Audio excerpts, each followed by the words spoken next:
याद होगा, मैं बहुत सारी बातें बोलता था क्लास में, बोलने के बाद कितनी काम आती है। बहुत आती है सर, मतलब काफी कुछ आप बोलते थे कि अ, एक बात मुझे जहां तक याद है कि बस थोड़ा ही तो है, मतलब 2-3 महीने का ही तो है, इसमें क्यों रोना। 2-3 महीने कर लो एफर्ट, उसके बाद देख लेना जो होगा। और वो होता था, 2-3 महीने एफर्ट एक्स्ट्रा मार दिया तो फिर सही हो जाता सही बात है यार, कमाया पैसा रास्ते में नहीं छोड़ना है। था। हाँ, उसको अकाउंट में डाल दो, बैग में लेके मत घूमो।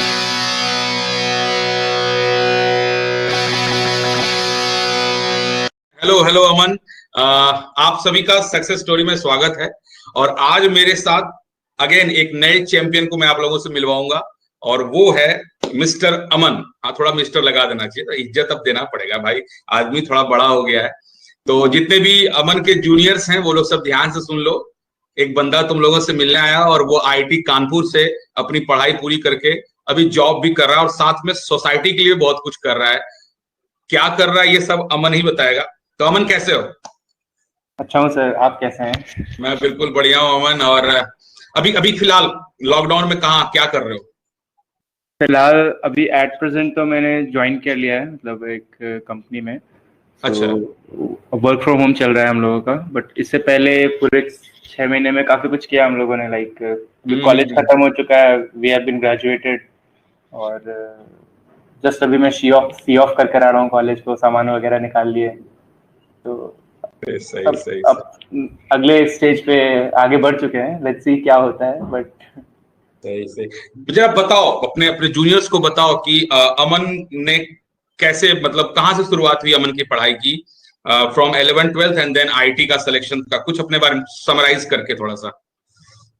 तो मेरा भी स्टार्ट, मतलब सबसे पहले तो वही होता है कि हम किसी भी चीज़ों के बारे में सोचते हैं कि मुझे आईआईटी करना है या क्या करना है। So I used to like belong from a very poor background, not not exactly lower middle class background. सही तो सही। वहाँ से ऑब्वियसली मेरा motivation to go go through the IIT was the, you can say societal pressures. Like people, हर कोई इधर उधर दिमाग लगा रहा है, जॉब चाहिए या ये करना है, लाइफ में आगे कौन क्या कर रहा है। So I used to see my elder brothers और कजिन्स कि वो ऐसा ऐसा कर रहे हैं। सो दे जस्ट टोल्ड मी कि अगर तुम आईआईटी कर लोगे तो your life will be on track and you can explore much wider options. So उस समय से मैंने लाइक अराउंड 10th के बाद ही मैंने स्टार्ट किया preparation, and I joined so many individual classes Mathuresh sir and other physics and teachers. तो वहाँ से मैंने शुरुआत किया, and it was all the you know hard work of my teachers, that they the time that they have put on me, and apart from that my own will to excel any kind of problem. तो वो सब मैंने ध्यान दिया, और उसी के through मैं बढ़ते गया स्लोली स्लोली। लाइक बहुत लंबा जर्नी था। Will conceptualise like it was a roller coaster ride, कभी ऊपर कभी ऑब्वियस है, नीचे। वो सबकी लाइफ में होता है ऐसा। फाइनली डेस्टिनेशन पहुंच गया था। तो मैं एक ही बता दूं, थोड़ा सा अमन यहाँ पर रोकूंगा, मैं अपने सारे स्टूडेंट्स को बोल दूं। अमन मेरा वो स्टूडेंट था ना, जिसके पास सवालों का पिटारा भरा रहता है यार, एकदम सच बता रहा हूँ। अमन कुछ ऐसा था कि अमन की तरफ अगर तुमने देख लिया ना, तो हो गया, मतलब अब तो सवालों की बौछार। और मतलब उस समय एकदम लीन थीन पतला लड़का आया हुआ है, और हमेशा एकदम पढ़ाकू टाइप से। मैं अमन को जब भी देखता था ना, तो ये मतलब देखो, किसी भी टीचर का एक सपना होता है ना, उसको एक ऐसा स्टूडेंट मिले ना जो उससे काम करवाए। अमन बंदे के अंदर का टीचर निकालता था, ये ऐसा लड़का था। मैं अभी इसके मुंह पे नहीं बोल रहा हूँ, मैं इसके अदर भी बैच में ही बोलते रहता हूँ। एक ऐसा लड़का भी था जो मतलब पूरे बैच में सब लोग देखता था। और संयोग से उस बैच में ये सबसे यंगेस्ट था 11th का, और बाकी और भी सब थे, क्योंकि वो एक स्पेशल बैच था, टारगेट बैच था वो, जिसमें कि अमन ने ज्वाइन किया था, और बहुत कमाल का परफॉर्मेंस अमन ने दिया था भाई। तो मैं उसी दिन समझ गया था लड़का, तो अभी क्या बोलूं, लड़का देखो अब तो शादी के लायक हो गया, अब जॉब वॉब भी कर रहा है तो। नहीं अभी शादी सर, नहीं करेगा अमन? ओनली 22 सर, अभी तो बहुत लंबा टाइम है। चलो ठीक है, कुछ दिन बाद, कुछ दिन बाद, 10 साल बाद सर, 10 साल 8-10 साल। बाद। सही सही। तो ये आईटी कानपुर, ये शब्द सुनने में पहले कैसा लगता था, और वाकई में वहां पहुंचकर क्या क्या लगता है? जो सपने देखते हैं आईटी कानपुर, ये कुछ ऐसा ही है या वाकई में नॉर्मल है कुछ? सर वैसा ही है सर, मतलब स्टार्टिंग में जब सोचता था कि कहाँ जाना है तो वही था कि टॉप 5 IIT तक कोई भी आईआईटी चलेगा, टॉप 10 में कोई भी आईआईटी चलेगा। फिर धीरे धीरे लाइक जब सही में हो गया और अंदर जाने के बाद पता चला कि why it is called you know top one of the top 5 IITs या टॉप ओल्डेस्ट आईआईटीज इधर। सो मैं कानपुर में गया, so I speak about Kanpur. Like अंदर का जो कल्चर है एकेडमिक का या normal student life, faculty teacher faculty student interaction, cultural life है, फिर मस्ती, apart from that innovation, entrepreneurship, ये सब चीज़ें मतलब इस पूरे कैंपस में एक पैकेज है। सो जो कि डेवलप्ड इंस्टीट्यूट्स का एक बहुत बड़ा बेनिफिट है, like you can explore certain things. तो मैं आईआईटी कानपुर में सिविल इंजीनियरिंग ब्रांच लेकर गया था, तो through in 2016 batch. So I went to like ठीक है, मैं वहाँ चला गया। तब तो लोगों ने बोला कि सिविल इंजीनियरिंग कर लो, उसके बाद ऐसा होगा कि you will get a very good government job या गेट वेट देकर you will land up somewhere. तो मैंने स्टार्ट तो किया, बट इट वाज लाइक कि मेरा कोई पर्सनल चॉइस नहीं था, बट द बेनिफिट वाज कि जिस जगह पे मैं गया था वहां पे एक्सप्लोर करने के लिए बहुत कुछ था। तो even if I landed up there as a civil engineer और civil engineering student, I ended up owning a job in a product management field, which is far most far different from what I was pursuing actually. The reason behind this was like actually I was not getting too much interested in civil engineering. So, but there were a lot of people, lot of students जिनको बहुत अच्छा लग रहा था, but मुझे कुछ अलग देखना था. Like तुम थे भी वैसे, अमन, मतलब ये ऐसा नहीं, तुम्हारा जो वे ऑफ थिंकिंग था ना, it was always different from others, that's why you have succeed और whatever the reason, I don't know, but you was like that. And right now I am thinking अभी भी तुम ऐसे ही हो, शायद तुम्हारा अपना परसेप्शन है भाई चीजों को देखने का। बिल्कुल सर, सर्टेनली आप सही बोल रहे हैं, मतलब परसेप्शन अलग है एंड थिंग्स बिकम चैलेंजिंग। आप अगर चीज़ों से हटकर जाओगे तो चैलेंजेस बहुत आते हैं। लाइक इन्वायरमेंट कुछ और है, लाइक अगर प्लेसमेंट्स लेने हैं या कुछ करना है या कुछ ऑर्गेनाइज करना है या कुछ भी, या एग्जामिनेशन देने हैं मिड सेमेस्टर, ग्रेड्स ऊपर नीचे करने हैं, बहुत सारे चैलेंजेस रहते हैं कैंपस में। Plus the life is in itself is very much like एक झील से भरा होता है। एंथुजियाज्म प्लस चैलेंजेस प्लस बहुत कुछ, एक मस्त मसाला पैकेज होता है। अच्छे खासा लाइफ होता है, लेकिन बाहर निकलने के बाद काफी कुछ चेंजेस हो जाते हैं। लाइक तो वो 4 साल होते हैं जहाँ पे आप किसी भी इंजीनियरिंग कॉलेज या किसी भी कॉलेज में आप बिताते हैं, they made you in a certain like they build your personality in a certain way that you can face anything beyond that. Like हो जाएगा। अभी भी हम लोग ऐसे बोलते हैं लाइक जेई किया है यार, तो जेई किया है तो इतना टफ किया है तो उसके बाद तो कर ही सकते हैं यार, कुछ भी कर लेंगे, चलो इसमें भी अटेम्प्ट मार कर देख लेते हैं। तो ये एक बेसिक सा फंडा हमेशा रहता है हम लोगों के पास कि जेई तो किया है ना, जेई से एक सर्टेन लेवल ऑफ हम लोगों ने क्रॉस किया था, वो बहुत टफ एग्जाम था, तो जब वो किया है तो आगे भी कर लेंगे। तो that was a short inspiration जो हम लोग हमेशा लेते रहते हैं, सही बात है। पर वहां से डेडिकेशन मिलता भी है कि थोड़ा सा चलो अगर वो कर लिया तो मेहनत करके आगे करेंगे, कहीं ना कहीं थोड़ा बहुत एड ऑन होता है। लाइफ में चैलेंजेस तो आना ही आना है। अच्छा ये अमन, तुमने सिविल इंजीनियरिंग किया हुआ ना आईआईटी कानपुर से? रहते हैं। हाँ, ये भी सब लोग जान लीजिए। सिविल इंजीनियरिंग कैसा है अभी आने वाले फ्यूचर में, करेंट टाइम में अगर कोई बच्चा सिविल इंजीनियर बनता है तो उसका करियर कैसा है आने वाले समय में? मेरा एक अपना पर्सपेक्टिव है, मैं अपना पॉइंट ऑफ व्यू बताता हूँ। मैं किसी फील्ड को इंडोर्स नहीं कर रहा हूँ इस पॉइंट जब भी मैं सही बोलूंगा, सही सही। और ना ही क्रिटिसाइज कर रहा हूँ सिविल इंजीनियरिंग को। बट मेरा एक पॉइंट ऑफ व्यू है कि अगर आपको तुरंत अपॉर्चुनिटीज चाहिए ना, like if you want to earn decent amount of money as quick as possible, तो सिविल इंजीनियरिंग में थोड़े चांसेस कम बन जाते हैं। Like I used to belong from a very normal family, so I पैसे वैसे की बहुत ज्यादा प्रॉब्लम थी, तो मुझे दिख नहीं रहा था कि मैं यहाँ से अगर जस्ट 4 साल क्रॉस करूंगा so I will be earning this much amount of money so that I can help myself और help my people associated with me. So वो एक इशू है। But if you are dedicated, अगर आपको लगता है आपका इंटरेस्ट आ गया, तो उससे अच्छी फील्ड कुछ नहीं हो सकती, क्योंकि India is a developing country.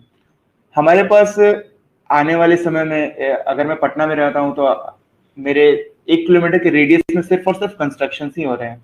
सही है, सही है, एप्कॉन सही। से लेके दुनिया भर के शेरोंजी पेलोंजी ये सारी कंपनीज हैं, इन सब के प्रोजेक्ट्स चल रहे हैं। पटना मेट्रो का प्रोजेक्ट चल रहा है। सो ये आज पटना में चल रहा है, कल को बिहार के 10 और शहर में चलेंगे, इंडिया के 50-100 और शहर में चलेंगे। स्मार्ट सिटी प्रोजेक्ट्स आएंगे, बहुत कुछ आएगा। But it depends on the government and their policies certainly. But opportunities की कमी नहीं है, लेकिन पेशेंस रखना पड़ेगा। If you are going to get a government job through GATE from civil engineering, या फिर किसी भी बड़े कंपनी में, टाटा प्रोजेक्ट्स में, या फिर किसी भी बड़े कंस्ट्रक्शन कंपनी में अगर आप जॉब करते हो, तो you earn a decent amount of money. But So, sorry to interrupt you, Aman. It's competition, or you have to wait for what? For money or for job? What is easier in that branch? Job is easier or money is easier? So job depends on the interest, and certainly if you have the interest, then anything is easier. But yeah, for money you have to wait. You have to wait for a certain time, because yeah, I mean private like if you want to join some private firms, so बहुत कम chances होते हैं कि वो civil engineers को. So that's why more of the people are shifting towards the non-core sector, because the reason why is कि जो बाहर से जो सॉफ्टवेयर इंडस्ट्रीज आ रही है, या फिर जो इनकलकेट कर रहा है हमारे कंट्री में या पूरे वर्ल्ड में जो ये digital culture, so they are trying to hire people who can solve problems, no matter from what background they are. उनको पता है कि if they have done up till now, if they have done so much, so इनको मैं अगर थोड़ा सा भी समझा दूंगा, they will do this thing, they will innovate at a certain level. So that's the reason कि नए jobs जो भी सॉफ्टवेयर इंडस्ट्रीज के आ रहे हैं और वो ज्यादा हाई स्केल पे कर रहे हैं, and they are hiring people from different batches, different departments. So हम लोग more of the same यही है.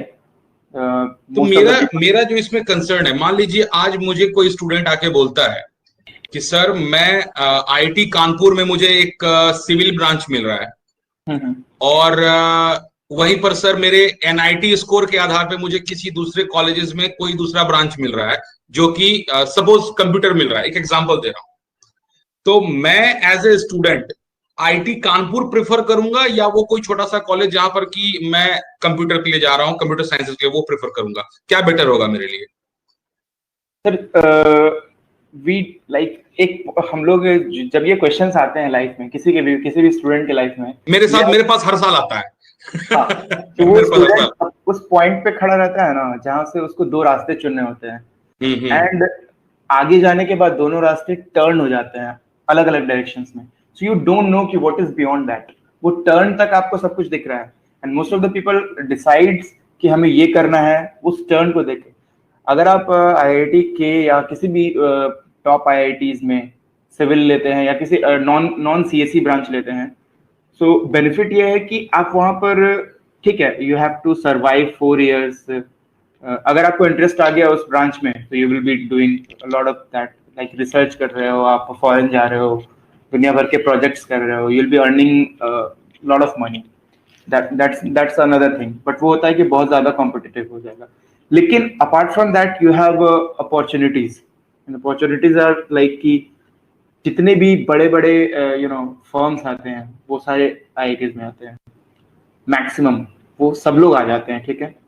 उसके बाद अगर आप कोई नॉर्मल सा मटेरियल साइंस या सिविल इंजीनियरिंग भी कर रहे हो, सो यू हैव द ऑप्शन कि आप उससे हट के कुछ चीजें करो. वो क्योंकि कॉलेज का एकेडमिक करिकुलम काफी फ्लेक्सिबल है. Like civil engineering guy can do the courses of computer science engineering. Okay. that comes under open credits, open elective credits. तो वो आप कर सकते हो. You can learn anything. तो मैंने भी ऐसा किया था कि जब मैं सिविल इंजीनियरिंग पढ़ रहा था, तो earlier I used to involve in the entrepreneurial activities, management activities.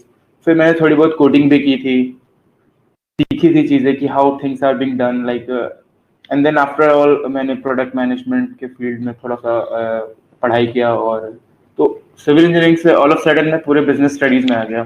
And now my upcoming target will be कि मैं अब मतलब बिजनेस फील्ड में ही आगे बढ़ूं.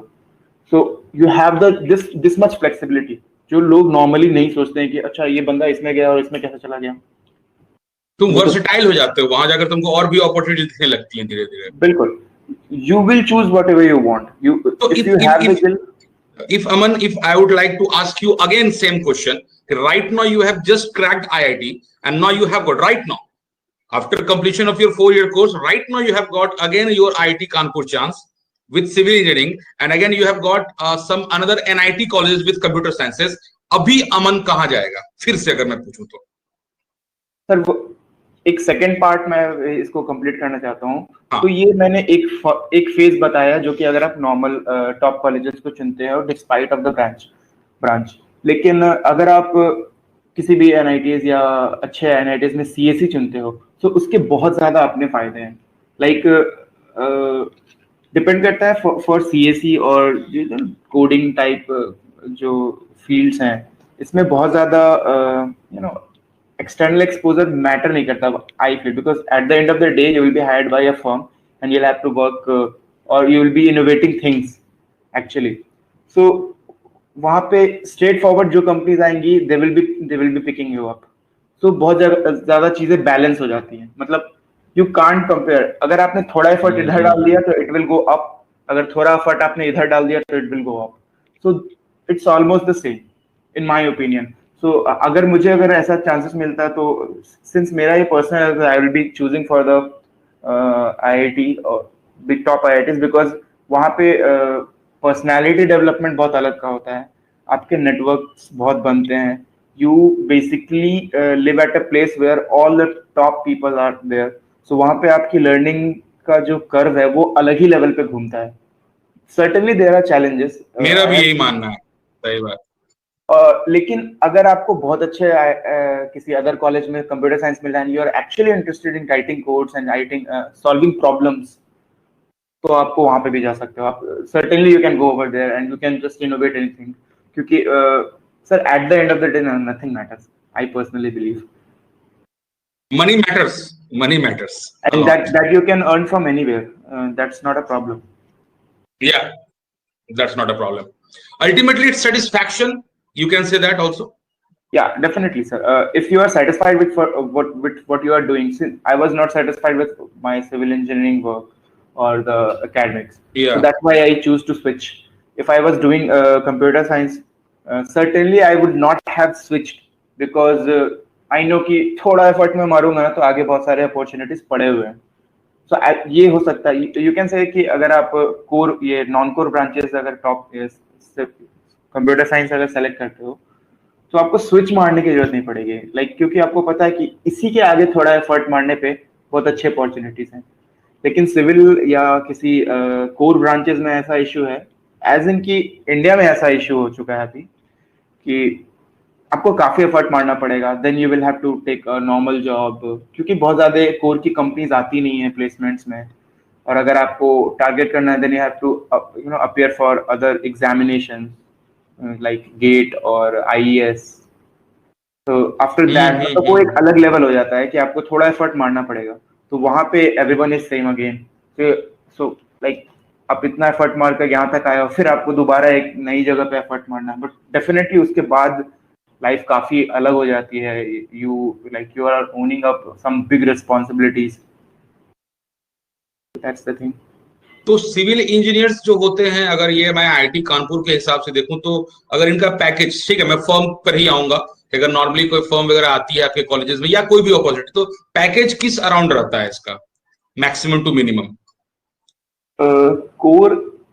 कोर में सर ऐसा नहीं है, मतलब मैं इसको मैं एज इन की मैं डिस्क्लोज नहीं कर रहा हूँ, बट आई थिंक जितने मैंने जो मेरा एक्सपीरियंस रहा है कोर में, I have seen more than 30 lakhs also and below 10 lakhs as well, like depending upon the companies, but yeah, the number of companies are certainly less, that's one thing, and non-core में भी same चीज है, but the number of companies are certainly high, so that's why people switch, okay, just take this thing and let's go on. So it's too much, मतलब बहुत मतलब हम लोग ये कह सकते हैं कि ऑन एन एवरेज 15 के अराउंड आपको पैकेजेस मिलता है on an average civil engineering अगर आप देखें। हाँ, but companies are so less, so you can't say कि everyone will get that average package. again I'm not taking any responsibilities of what the information that I'm sharing, because ये हर साल I know, change हो जाता है, बदलते रहता है। और अगर कोई इस बात को सर्टेन मानता भी है तो फिर वो बेवकूफ है, ऐसा थोड़े ना होता है, वो तो क्योंकि मार्केट है, ऊपर नीचे होता है। पैंडेमिक हो गया है, अब अगले आने वाले प्लेसमेंट्स में क्या डिमांड बढ़ता है, लाइक कंस्ट्रक्शन एक्टिविटीज पैंडेमिक के दौरान काफी सारे प्रोजेक्ट्स पास हुए हैं, तो हो सकता है कि कंपनीज ज्यादा हायर करने शुरू करें, that could be an also option, मतलब we don't know कि where the curve will go, but yeah definitely I can say कि companies कम आती हैं in core sector rather than non core sector, non core में computer science, electrical ये सब चीजें आ गए। अभी जस्ट 10th पास किया हूँ, now I have just entered a new world of class 11th after choosing PCM और पीसीबी व्हाटएवर। तुम्हारी क्या राय होगी उन बच्चों को, दोनों तरह के बच्चों को, जिन्होंने 90% से अधिक स्कोर किया है और जिन्होंने कम स्कोर किया, दोनों तरह के बच्चों के लिए तुम्हारी क्या राय होगी? हाँ सर, ये अभी भी चल रहा है। अरे अभी भी चल रहा है ये। देखो यार, मतलब सही में मैटर नहीं करता। मैंने स्कूल बेस से 10th दिया था, और जब 10th एग्जाम्स थे मेरे, तो उससे 6-7 दिन पहले मैं मस्त कहीं घूम रहा था किसी शादी वादी में गया हुआ था, और उसके बाद तो कोई मैटर नहीं करता। लाइक मैंने स्कूल बेस से 10th किया था, एंड बहुत सारे मेरे फ्रेंड्स ने बोर्ड बेस से किया था। मेरे परसेंटेज हाई थे उनसे, और उनके काफी कम थे मेरे से। Like they certainly choose for the board base, क्योंकि वहाँ पे रिस्ट्रिक्शंस ज्यादा होते हैं, तो उनके कम आए थे। बट आफ्टर 12th उनके रैंक्स या बहुत ज्यादा थे मेरे से, और मैं जहाँ पे था वहां पे था, तो मैटर करता ही नहीं है। It all what matters is कि आपने 2 साल कितने एफर्ट मारे। किसी भी स्ट्रीम को आपने अगर पकड़ा, तो अगर आपने पीसीएम पकड़ा है, तो एक प्रॉपर स्ट्रक्चर है आगे बढ़ने का, सोचने का। आपको चीजें देखनी पड़ेगी कि किसी भी क्वेश्चंस को अगर मैं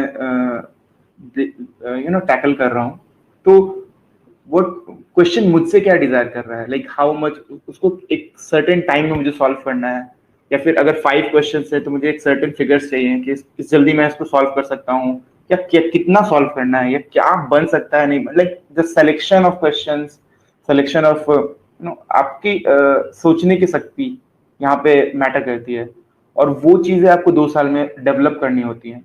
इट्स नॉट लाइक कि आप हर दिन 10 घंटे बैठ के पढ़ रहे हो, so you will certainly going to crack the whatever exam, NEET or JEE, whatever you are going to appear. No, that doesn't matter. आपने उसमें कितना ग्रो किया। लाइक 6 महीने पहले मैं इतना ही एफर्ट मारता था, तो मेरे से कितनी चीजें होती थी, और आज कितनी चीजें हो रही हैं। अगर आज भी वही चीजें हो रही हैं सेम चैप्टर्स में, या आज भी मेरे को वही प्रॉब्लम्स फेस हो रहे हैं, then you are not actually doing smart work, you are just doing hard work. Great, बहुत बढ़िया बात। आपको फाइंड आउट करना है कि मेरे वीकनेसेस क्या हैं। जैसे one thing that I used to notice कि मेरे टाइम में मेरी वीकनेस थी एक्यूरेसी, और मेरे साथ एक अलग ही प्रॉब्लम था। लाइक मैं क्वेश्चंस को सही सॉल्व कर लेता था, but when it comes to जब मैं उसको मार्क करने जाता था, तो मुझे लगता था कि कुछ तो मैंने गड़बड़ किया है, and then I used to just go again, check again, and कुछ या तो ऑप्शन चेंज कर दिए मैंने, या फिर मैंने टाइम वेस्ट कर दिया। दोनों चीजें हो रही हैं। अगर ऑप्शन सेम भी मैंने मारा तो मेरे टाइम वेस्ट हो गया, लेकिन अगर ऑप्शन चेंज कर दिया तो like I was not able to, मैं बहुत ज्यादा कॉन्फिडेंट नहीं था कि मैं ये प्रॉब्लम सही सॉल्व किया कि नहीं। तो वो मुझे लगभग 7 से 8 महीने लग गए कि एक बार मैंने जो सॉल्व किया ना, दैट्स इट, वो सॉल्व सही किया है बस। और टाइम भी कम हो गया एक बार मैं अगर उसको रिव्यू करता हूँ, तो ये मेरे साथ प्रॉब्लम था जिसको मुझे 7-8 मंथ्स लगे थे थ्रू प्रैक्टिस। इवन कि मैंने एडवांस के वक्त भी तुम्हें देखा था कि एक क्वेश्चन मार्क हमेशा यहाँ चेहरे के पास रहता था तुम्हारा, एक प्रश्नवाचक चिन्ह है कि मैं जिस पे जा रहा हूँ ये ऐसा है। ये क्यूरियोसिटी भी है या कंफ्यूजन है, ये क्या है अगर कई बच्चों के साथ होता है तो? सर क्लास में अगर बैठे रहेंगे तो वो क्यूरियोसिटी है कि मुझे नया चीज देखना है, लेकिन जब आप खुद when you are on the field actually fighting, तो वहां पे कंफ्यूजन में क्रिएट हो जाता है, बिकॉज यू कांट एक्सप्लोर कि यहाँ पे क्या नया हो रहा है, बिकॉज आप एक सर्टेन टाइम फ्रेम के अंदर बंधे हो कि आपको 3 घंटे में ये चीजें कंप्लीट करनी है। तो वहां पे कंफ्यूजन क्रिएट होता है कि whether I am going correct और नॉट, या मेरा अप्रोच सही है या नहीं है, कहाँ पे मुझे स्विच करना है, या कहाँ पे मुझे पिवट लेकर वापस चले जाना है। तो ये सारी चीजें थी। कई बार जेई तो मुझे लगता है काफी अब चेंज हो गया है पैटर्न वगैरह। आई एम नॉट श्योर कि अब मैं इवन यस्टरडे आई वाज, मैं अपने भाई की कुछ चीजें देख रहा था तो काफी कुछ चेंज हो गया है, लाइक अलग अलग तरह के नए क्वेश्चंस आने लगे हैं। मैं तो काफी हाँ, कुछ भूल क्वेश्चन गया हूँ। बदल गया। But the scene was like कि हमेशा हट के सोचने का एक कॉमन पॉइंट है, चाहे वो जेई हो, एडवांस हो, मेंस हो या नीट हो, किसी भी कॉम्पिटिटिव टॉप लेवल के कॉम्पिटिटिव एग्जाम में they expect you to think little bit different. तो लाइक एक क्वेश्चन है और उसको मैं ट्रेडिशनल मेथड से बना रहा हूँ तो it will take 5 minutes, that's it. You are gonna do it, आप कर दोगे पाँच मिनट में, but you don't have the 5 minutes, you have 2 minutes. तो आपने ये डिसाइड किया कि आप कितने स्टेप्स कम करते हो, आप कितना जल्दी सोच लेते हो कि what will be my next expression, क्या यहाँ पे कुछ ट्रिक है तो मैंने ट्रिक पकड़ लिया, या मैंने सिर्फ ऑप्शंस देखे और मुझे पता चल गया कि क्वेश्चन बस डेविएटेड है, ऑप्शंस में आंसर्स हैं। तो कई बार ऐसे होते हैं, तो ये चीजें आप सोचना शुरू करते हो एंड दैट्स द थिंग कि आप ये आपका थिंकिंग लेवल डेवलप करता है। और यही चीज आप बाहर निकल कर नॉर्मल वर्ल्ड में देखते हो कि ये एक प्रॉब्लम है, इसको मैं नॉर्मली कैसे सॉल्व कर सकता हूँ। I don't want to go like all the way traditional methods. So traditional is going to be boring. So traditional methods को break करके you just have to find the Create least something new. feasible, हाँ, beat something new और feasible solution निकालना है easily. तो एक सवाल अक्सर मुझे अमन बच्चे पूछते हैं, एक सवाल अक्सर पूछते हैं, मैं चाहता हूं उसका जवाब तुम दो। अभी मैं कुछ नहीं बोलूंगा क्योंकि वो बच्चों को जानना है। अक्सर पूछते हैं बच्चे कि सर मैं समझ सब कुछ रहा हूं, मुझे सब कुछ समझ में आ गया सर, लेकिन जब मैं टेस्ट में बैठता हूं या जब मैं पेपर देने जाता हूं तो I get confused on the same question which I have solved in classroom, which I have solved as a homework, but right now if I am in examination and I got confused, उसके लिए क्या कमी है या क्या उसको सुधार करनी चाहिए तुम्हारे हिसाब से? तो सर इसको मैं थोड़ा एक्सप्लेन करता हूँ कि ऐसी फीलिंग्स क्यों आती हैं। लाइक अगर मैं घर पे बैठा हूँ या क्लासरूम में बैठा हूँ नॉर्मली टीचर के साथ, सो आई नो कि अगर ये क्वेश्चन मैं अभी बना रहा हूँ घर पे बैठकर तो नहीं बनेगा तो I take a 5 minute break and then I come and then मैं फिर से बनाऊंगा और ये बन जाएगा। आई नो कि ये बन जाएगा मेरे से। नहीं बनेगा तो आई नो कि मैं कल सर से पूछ लूंगा। अगर मैं क्लासरूम में बैठा हूँ तो अगर टाइम फ्रेम भी है कि 5 मिनट में बनाना है, अगर नहीं बनेगा तो मुझे पता है कि सर बता देंगे या डिस्कस होगा तो मुझे समझ में आ जाएगा। इसलिए मैं करते रहता हूँ। नॉर्मल प्रैक्टिस में भी है कि मैं एक कंफर्ट जोन में बैठा हुआ हूँ, इसलिए मुझसे हो जा रहा है। बट आप जब एग्जामिनेशन में बैठते हो there is no comfort zone, आपको कंफर्ट जोन क्रिएट करना पड़ता है। लाइक आप किसी रैंडम टेस्ट सेंटर में जाओगे जहां पे आपको नहीं पता कि वहां पे डेस्क और बेंच कैसे होंगे। यू डोंट नो कि वहां पे पंखा कितना तेज चल रहा होगा, यू डोंट नो एग्जैक्टली कितनी गर्मी होगी मई के महीने में, क्या खिड़कियां खुली होंगी। लाइक मैं बहुत रैंडम सही बात है, बहुत बहुत कुछ है, बिल्कुल बिल्कुल बहुत कुछ है। ये आप वहां पे कंफर्टेबल नहीं हो और प्लस ये सब चीजें हो रही हैं। उसके बाद एक टाइम फ्रेम चल रहा है, एक दिमाग में चल रहा है कि this is the end of the day, आज के दिन ही सब कुछ करना है। तो ये एक नर्व कंट्रोल नहीं हो पाता है लोगों का। मेरे साथ भी हुआ था when I was giving my mains examination, even in my advance examination I slept for 20 minutes second paper में। गुरप्रीत वाली कहानी होगी तुम्हारे साथ। हाँ, एकदम समझ में नहीं आ रहा था। लाइक मैंने सारे टिक कर दिए थे बट मुझे कुछ कंफ्यूजन हो रहा था। मैं सोचा कि यार अभी मैं वापस जाऊंगा फिर से गड़बड़ हो जाएगा, मैं सो जाता हूँ 20 मिनट। तो मैं 10 मिनट या 15 मिनट के आसपास आंख बंद कर लिया था बिकॉज मेरे पास टाइम था। यू कैन डू इट और नॉट, बट ये मेरे लिए फ्रूटफुल साबित हुआ क्योंकि मैंने इसके बाद बहुत तेजी से क्वेश्चंस लगाया और बहुत जल्दी से निकल गया। तो आपको कंफर्ट जोन बनाना पड़ेगा और कंफर्ट जोन बनाने का एक ही ऑप्शन है, मॉक टेस्ट। आप टीचर अगर आपके टेस्ट सीरीज चला रहे हैं और आप वो दे रहे हो, दैट्स अनदर थिंग। आप किसी इंस्टीट्यूट के टेस्ट सीरीज दे रहे हो किसी सेंटर पे जाके, दैट्स आल्सो अनदर थिंग। लेकिन आप खुद के मॉक टेस्ट दे रहे हो जब घर में बैठ के, एक एक घंटे के, 1.5 घंटे के, 30-40 प्रॉब्लम्स को लेकर बैठा, खुद से डिसाइड किया कि अच्छा एक काम करता हूँ, ये सेट ऑफ क्वेश्चंस इतने इतने हैं, मैं मार्किंग सेट करता हूँ खुद से। मैं खुद से मार्किंग सेट करूंगा कि इसमें +3 और -1 डालूंगा, मैं इसमें मैं +4 -2 डालूंगा। मैं खुद से मार्किंग सेट कर देता था, उसके बाद में देता था। तो इट्स लाइक अरे वाह, ये मेरा कुछ अलग इनोवेटिव था जो मैं करता था अपने जेई डेज में। क्या कि अगर बात है। मुझे कोई पेपर मिल गया तो मैंने यहाँ से 10 क्वेश्चंस उठाए था, यहाँ से 10 क्वेश्चंस उठाए और इसको एक जगह पे स्टोर कर लिया प्रिंट आउट कराकर, और मैंने खुद के पेपर बनाए हैं जो कि एक्चुअली कहीं कहीं के मिक्सचर्स हैं, बट मुझे वाह लगता है कि वाह। हाँ ये बेटर है, ये मेरे को चैलेंज करेगा, और मैंने खुद के मार्किंग स्कीम्स बनाए।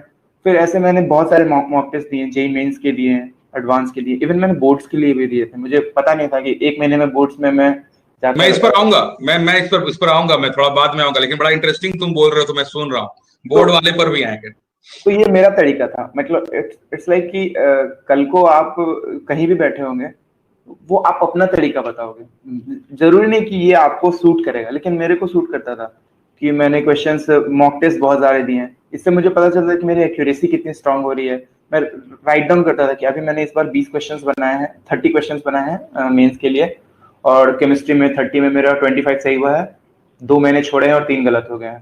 तो ये मेरा अच्छा ये एक्यूरेसी है। कई बार ऐसा होता था कि मैंने 15 सही हुए हैं, 10 गलत हुए हैं, 5 छोड़े हैं मैंने, ये बहुत बड़ा स्कोर गैप हो जाता था, ये बहुत पीछे ले आता था मेरे को। तो ये सब चीजें मैं नोट करता था। फिर आप नोटिस करते थे कि अच्छा ये लेवल, ये लेवल, ये लेवल, और इस हिसाब से आप कंफर्ट हो जाता था। सबसे बड़ी बात अमन जो मैं देख रहा हूं तुम्हारी बात में ना, और ये बाकी लोग भी सुनो जरा ध्यान से, ये जो बात कर रहा है अमन, ये है सनक। अपने दिमाग में ना वो एक सनक, मुझे कुछ पाने की इच्छा है, उसके लिए खुद से कितना लड़ता है बंदा, ये उसकी स्टोरी है। जैसा अभी तुमने कहा अमन की, जो मैंने फॉलो किया वही सब उसी तरह करे, कोई जरूरी नहीं है, बट अल्टीमेटली सबके बीच में एक कॉमन चीज है, वो है डेडिकेशन की, मुझे क्या चाहिए लाइफ में। तुमने वो बात 11th में ही पकड़ लिया था, and I am damn sure कि जो बात मैं बोल रहा हूँ वो मैंने 11th में देख लिया था तुमको, कि तुम यार लंबी रेस के घोड़े हो, तुम करोगे। ये आज भी बोलना आसान है बिकॉज तुमने कर लिया, लेकिन ये बात कब भी तुम्हें पता है 2014 में, तो 14 था ना वो साल, 2014 हाँ। था प्रोबेबली, 2014 में अमन तुम कितने डेडिकेटेड थे अपने पढ़ाई को लेकर। चलो अमन थोड़ा सा टॉपिक बदलते हैं। मान लिया जाए अभी क्लास 12th में है कोई बच्चा, उसे बोर्ड में भी अच्छा स्कोर करना है और उसे आईटी में भी अच्छा स्कोर करना है, ऊपर से ये लॉकडाउन का सिचुएशन है, पेंडेमिक है, हम्म। ऑनलाइन क्लासेस वगैरह चल रही है, उसके प्रिपरेशन को वो किस तरह से मोल्ड करे, किस तरह से बदले कि वो दोनों चीजों में सक्सेस पा सके तुम्हारे हिसाब, क्योंकि तुमने दोनों किया और ये पैंडेमिक है। और ये पेंडेमिक है। सबसे पहले तो मैं चाहूंगा कि ऐसा सिचुएशन किसी के साथ ना आए कि अभी आप तो है भाई, अभी पैंडेमिक तो है। में, इन फ्यूचर कभी ना आए ऐसा सिचुएशन।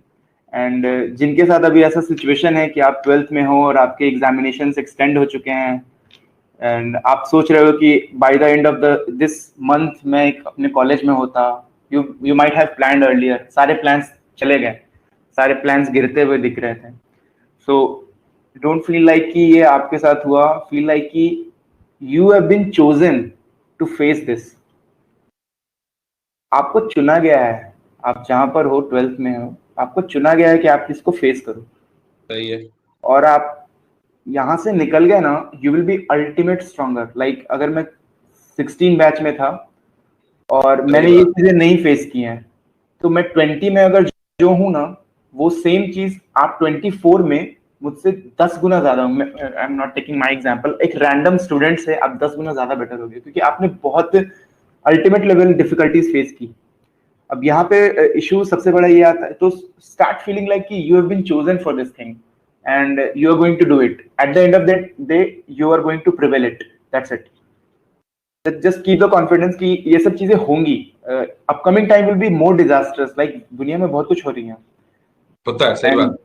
अपार्ट फ्रॉम दैट कि अब क्या करना है कि ये चीजें चल रही हैं, अब तो एग्जामिनेशन आ गया, ठीक है, आई थिंक अब तो शायद एग्जाम शुरू हो गए हैं, सो इट्स नॉट मैटर कि बहुत ज्यादा मैटर नहीं करेगा कि मैं क्या बोलता हूँ, but what I used to feel is कि जब ये सिचुएशंस हो गए, आप नहीं, खुद। इस बार जो बोर्ड्स में है ना अमन, वो अभी जेई में नहीं दे रहा है, वो जनवरी में देगा, तो उसके लिए हम्म। अभी है समय, तो वो कैसे प्रिपेयर करे, मेरा ये थोड़ा सा तो क्वेश्चन। उनके लिए ऐसा है कि देखो यार, एक्चुअली सबको आज घर पे बैठना पड़ रहा है, हम्म। लाइक सारे काम घर से हो रहे हैं। ये अपने आप में एक बहुत बड़ा चैलेंज था। हम कर सकते हैं कि नहीं, हम लोग इमेजिन भी नहीं कर सकते थे कि हम सारे काम घर से बैठ के करेंगे और वो होंगे। लाइक सर को देख लो, सर का खुद का एक प्रोफेशन है, सर पढ़ाते थे, इतनी एनर्जी लगाते थे, बट पैंडेमिक में, लॉकडाउन के कारण सब कुछ बंद हो गया। सो वो चाहते हैं तो उनके पास इतनी सेविंग्स होंगे आई बिलीव कि वो आराम से 5 महीने की छुट्टी ले लेते हैं कि ठीक है यार जब सही होगा ना फिर वापस देखेंगे, बट उन्होंने नहीं किया। He developed his own platform. मतलब I was just discussing with him कि आपने ये कैसे ये पूरा वीडियो चैट का प्लेटफॉर्म बनाया जहाँ पे आप लोगों के स्टूडेंट्स के डाउट सॉल्व करते हो और उनको लाइव टीचिंग देते हो। तो उन चीजों उस पूरे प्रोडक्ट पे हम लोगों ने डिस्कशन भी की, तो ही इनोवेटेड और वो उसको प्रिवेल कर कर आगे बढ़ रहे हैं। तो सिमिलरली लोगों को तुम देखोगे तो लोग उसको प्रिवेल कर रहे हैं, थोड़ा डिफिकल्टीज हो रही है, थोड़े लेड बैक हो रहे हैं, थोड़ा फॉल हो रहा है, ऐसा नहीं है कि हर कोई निकल जा रहा है। लोग 2 कदम पीछे ले रहे हैं, 10 कदम पीछे ले रहे हैं, लेकिन वो भागकर आगे निकल जा रहे हैं। तो यही चीज आपके साथ भी हो रही है। तो this is the new normal, trust me. हमारे भी सारे दिन लाइक अगर हम एक नॉर्मल आईटी प्रोफेशनल हैं, जॉब करते हैं, तो हमारा भी ऑलमोस्ट दिन का 10 घंटा स्क्रीन के सामने ही जाता है। हम काम कर रहे हैं, नॉर्मली चीजें डिस्कस कर रहे हैं, मीटिंग्स कर रहे हैं। सेम चीज टीचर्स के साथ है कि वो पढ़ाने में इतना एफर्ट लगा रहे हैं, प्लान करने में इतना एफर्ट लगा रहे हैं, अपने प्लेटफॉर्म को बिल्ड करने में एफर्ट लगा रहे हैं। लाइक उनको पहले ऐसा था कि सिर्फ पढ़ाई पे ध्यान देने की, अभी उनको मीडियम पे भी ध्यान देना है। बहुत बहुत सही बात दे रहा हूँ वो सही तरीके से पहुंच रहा है कि नहीं, क्योंकि उनको पता है कि सामने जो बंदा बैठा है वो म्यूट करके या स्क्रीन ऑफ करके क्या कर रहा है, he is not able to identify. तो उनको बहुत चीजें, तो he is continuously putting effort. The same goes with you कि अगर जनवरी में एग्जाम है तो ठीक है ना, है चीजें गड़बड़ हो चुकी है, you have now ample amount of time. अब तुम्हें एफर्ट बच रहा है, तुम घर से बाहर नहीं ज्यादा जाना पड़ रहा है। आई नो कि थोड़ा डिफिकल्टी होती है, सफोकेशंस होते हैं, बट मैनेज करना पड़ेगा। Find your time to innovate और अपना डायमेंशंस को बड़ा करो। लाइक इट्स नॉट नेसेसरी कि हमेशा तुम पढ़ रहे हो, डू समथिंग एल्स। थोड़ा खेल लो, छत पे टहल लो, कुछ बजा लो, गिटार विटार या कुछ भी। अगर आप कुछ नई चीज सीख लो, चेस खेलना शुरू करो, कुछ भी कर लो। एक स्मॉल स्मॉल एफर्ट लगाने से आपके डायमेंशंस बड़े होते हैं, और उसके थ्रू लाइक अगर तुम चेस भी खेल रहे हो तो यू विल बी थिंकिंग कि तुम्हारा काम क्या है एक्चुअली, और चेस का गेम चल रहा है तो तुम्हारे डायमेंशंस बड़े हो चुके हैं, तुम 2 डायमेंशंस में काम कर रहे हो, चेस भी खेल रहे हो, तुम अपनी चीजों के बारे में सोच रहे हो। तो दिस इज द टाइम जो हमें इनोवेट करने को मिला है, और ये चीजें मैं भी कर रहा हूँ। आई होप कि जो अभी अपियर होने वाले हैं जनवरी में उनको भी करना पड़ेगा। And this is the thing that you are gonna get realise, you are gonna be realising after a certain time definitely. अगर आप अभी आपने नहीं किया तो आपको रियलाइजेशन हो जाएगी बाद में कि यार उस समय कर लेना चाहिए था, and you could have done it but you didn't. तो just do it now, that's it. बहुत बढ़िया अमन, बहुत सही बात। मतलब आपके पास प्रॉब्लम है तो आप उसे अपॉर्चुनिटी में कन्वर्ट करो, उसका एक अलग विंडो भी है, वो आप वो भी देख सकते हो, देखने का नजरिया बदलो। देखने, हर चीज को देखने का नजरिया बदलो। आप अभी पैंडेमिक में बैठे हो, कल को पता नहीं क्या होगा यार, कल को worst of the worst disasters आ सकते हैं। Like world is changing, like chaos create हो चुका है हर जगह पे। तो आपको एक जगह पे रहना is very like difficult, going to be difficult. And one more thing that I was wanted to share with students is like कि अभी डिजिटल एरा काफी ज्यादा बढ़ चुका है। Like in our time it was only Facebook, उससे पहले तो वो भी नहीं था। तो हमारे पास छोटा स्मार्टफोन था, हम लोग भी व्हाट्सएप फेसबुक करते थे but not that much. But अभी ऐसा है कि they are not just platform, they have become a tool to you know manipulate you, just a tool, they have become a tool.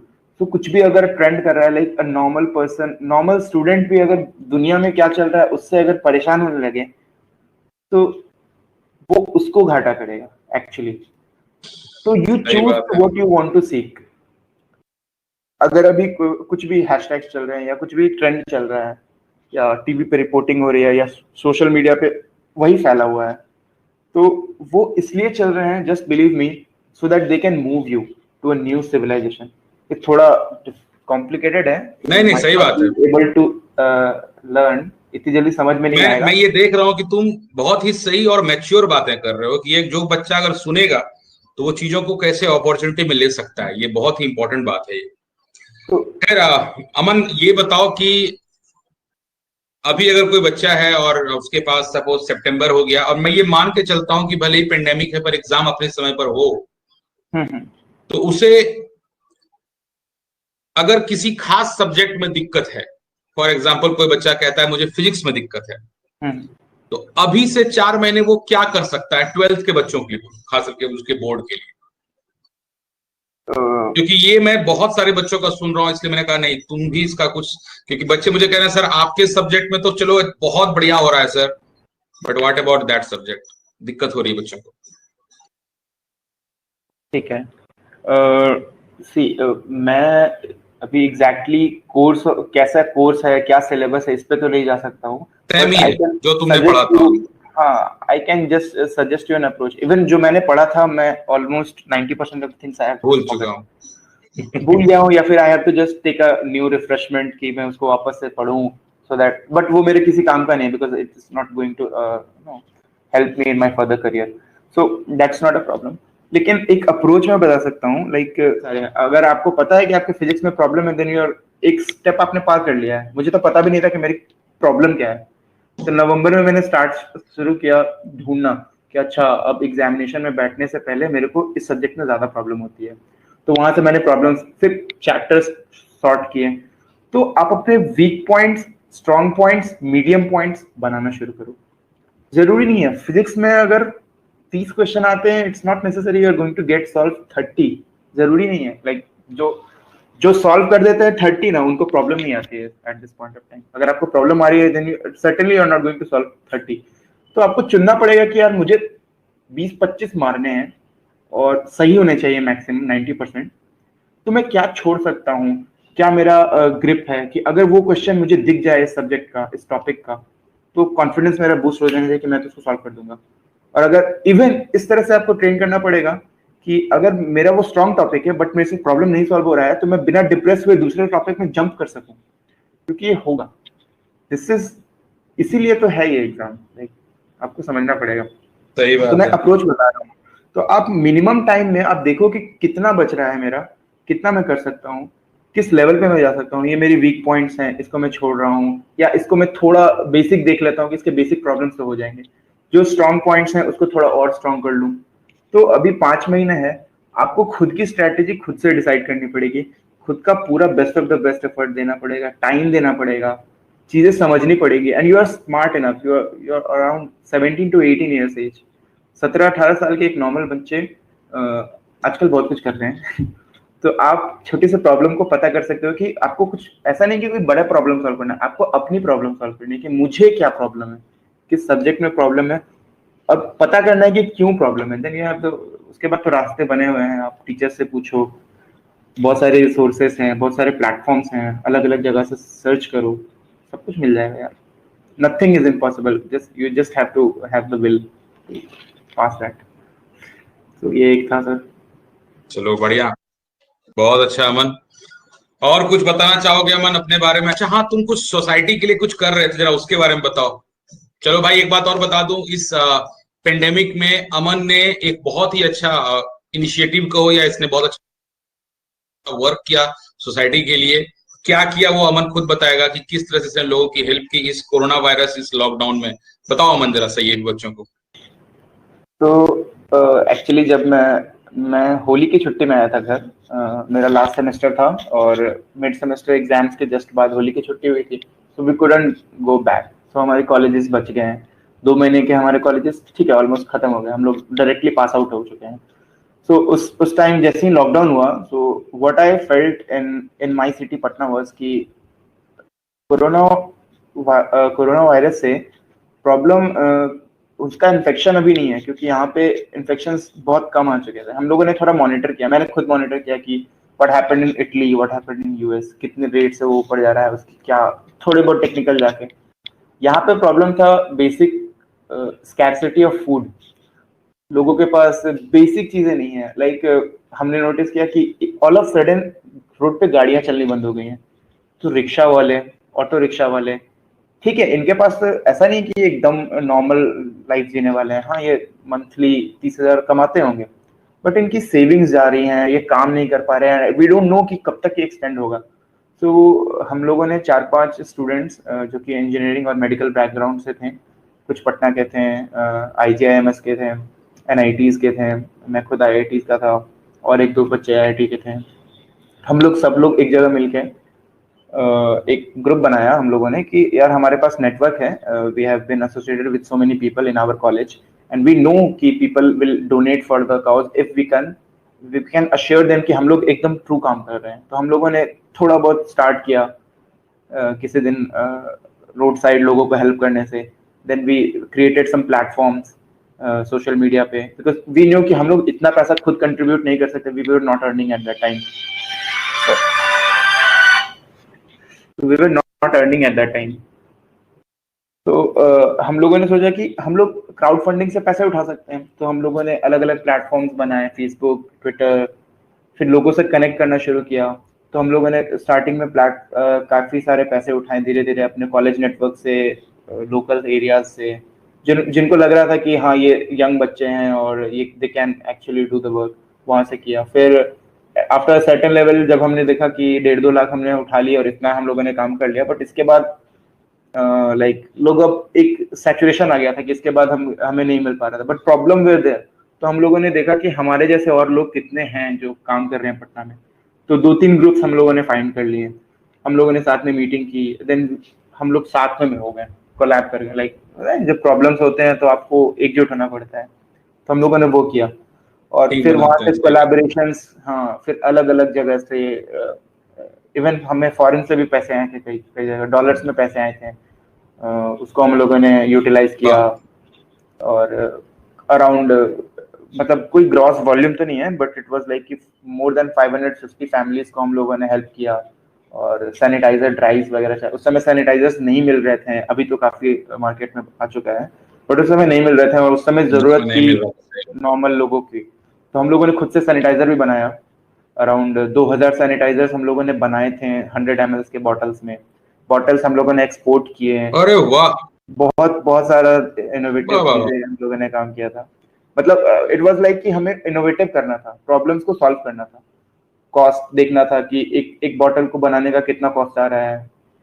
तो मिनिमम मार्केट में 70-80 का मिल रहा है 100 ml, तो हमने उसको लगभग 25-26 रुपए में बना दिया 100 ml basic sanitiser. Ethyl propyl isopropyl alcohol और ग्लिसरॉल, इनको यूज करके एक सर्टेन प्रोपोर्शन में मिक्स किया एंड देन सैनिटाइजर तैयार हो गया। उसके बाद हम लोगों ने इसको डिस्ट्रीब्यूट किया लोग ऐसे वल्नरेबल प्लेसेस पे, जैसे सब्जी मंडी हो गया, छोटे लोकल किराना स्टोर जो कि इसको कभी नहीं अफोर्ड कर सकते हैं। प्लस इसके बाद अवेयरनेस ड्राइव हम लोगों ने चलाया।